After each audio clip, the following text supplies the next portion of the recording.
What's up, guys? Hazy James here. Got another review for you. Tonight's wherever you're at in the world, we're going to be talking about Resident Evil 3. Now, this game's been out for a while. I realized that I myself have just never played through it entirely. I did own this, I believe, on Xbox at one time, but I bought it and never kind of played through it. So I picked it up on Steam and it was on sale. Finally had a chance to play through it. Excuse me. Honestly, it's a pretty short game, pretty short playthrough. I think my actual playtime, in-game time, like moving around the world, was like 6.5 hours. Playtime here is 8.7. That just includes all the times that, I've paused it or looked through the settings or whatever. So yeah, you can probably complete this game in 6 to 8 hours. If you're trying to be a completionist, obviously it's going to take you a little longer than that. But, I mean, with that said, since it is a short game, I would honestly try to pick it up on a little bit of a sale, which it is right now, but only for about 14 more hours, because it's normally $40. I'm kind of, I guess, split on the dollar amount at 40, because, I mean, I think the game itself is, like, great. The story's really good, the graphics really good, gameplay is really good, the jump scares that were in there were really good. So I mean, I think it's still probably worth maybe the full price tag. Excuse me.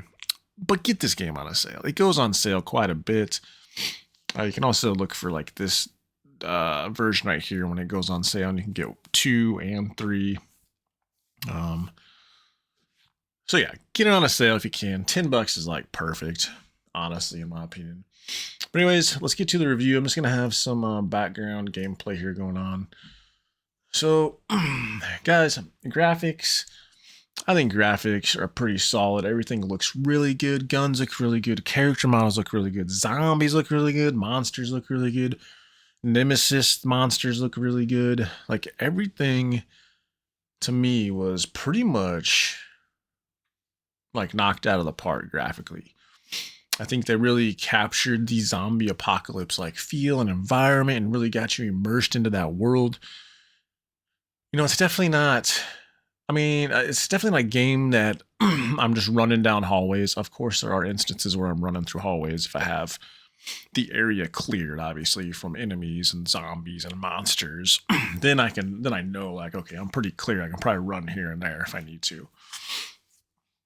But for the most part, if I'm discovering like a new area, like I'm walking through slow, I'm not gonna, be running through, because then that's when you start using excessive ammo or using excessive heals or like your grenades or your flashbangs. So I think they did a really good job with the graphics, the environment, the immersion. So I give graphics a 9 out of 10. And I know it's an older game, and I know there's games that look, better than this, but I give it that 9 out of 10 because I think everything just kind of meshed together super well in this game. Moving on to sound and music. I thought the music was top notch. I thought the sound was top notch. The zombies sounded good. Guns sounded good. Environmental effects sounded good. Voice acting sounded good. Just, again, top tier. I give sound and music an 8 out of 10. Moving on to characters and story. I thought the story, although it was pretty short, I thought the story was very well done. I loved how they switched from Jill to Carlos, and then you kind of got both perspectives of each character and each character's view on what's going on. Each of them kind of play a different role, different part in the story. Because Jill is kind of doing her own thing, I guess, and Carlos is off trying to do his own thing, but also help Jill, and Jill's trying to help Carlos. I think the chaos that they put into the story and the chaos they made you feel when exploring different levels and fighting different enemies and bosses, I think that was very well done. And the story, it's good. It has enough twists for me. It's not your, I guess, just kind of generic story.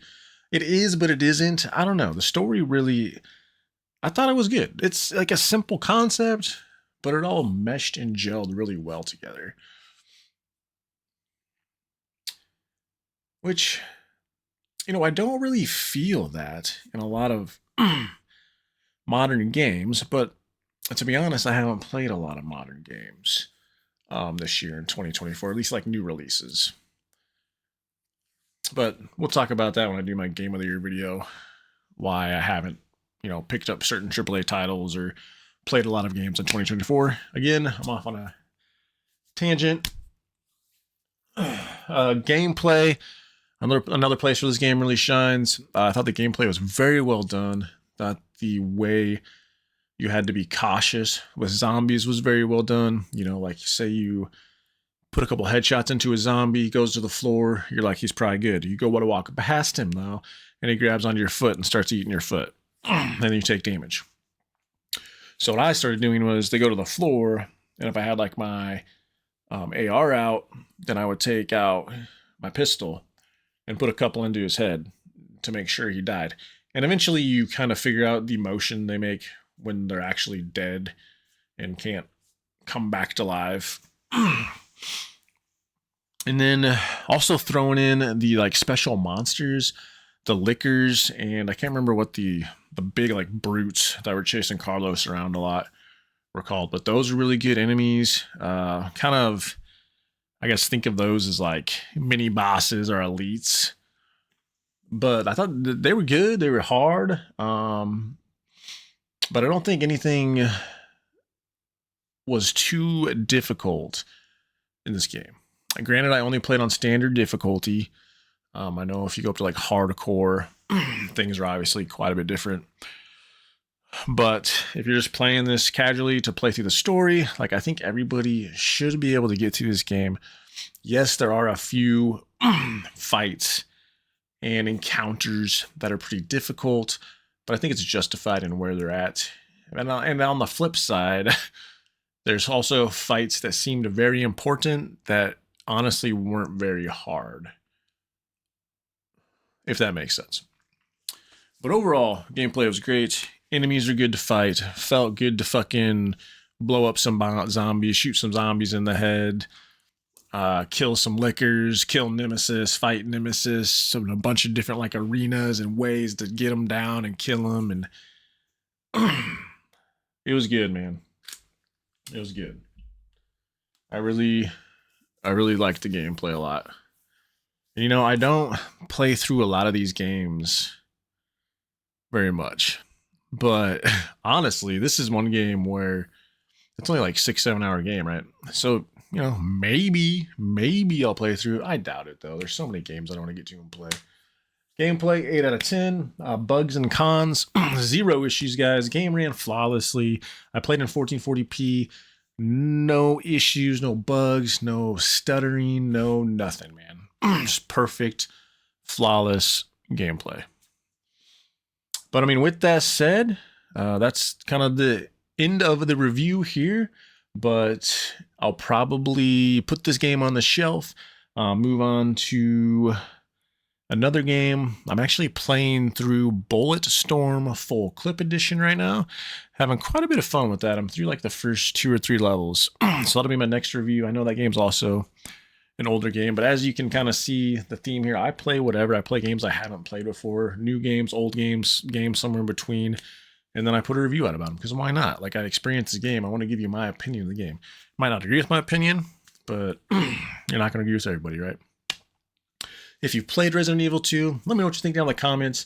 I know the Resident Evil series as a whole is pretty popular amongst the gaming community, and even if you haven't played it, you at least can like recognize and respect the titles that Resident Evil has put out. They're all, pretty dang good games. Well, that is all I have for you. Please like, please subscribe. Thank you for stopping by. Thank you for any amount of time you watch this video. Much love, and we will see you on the next one.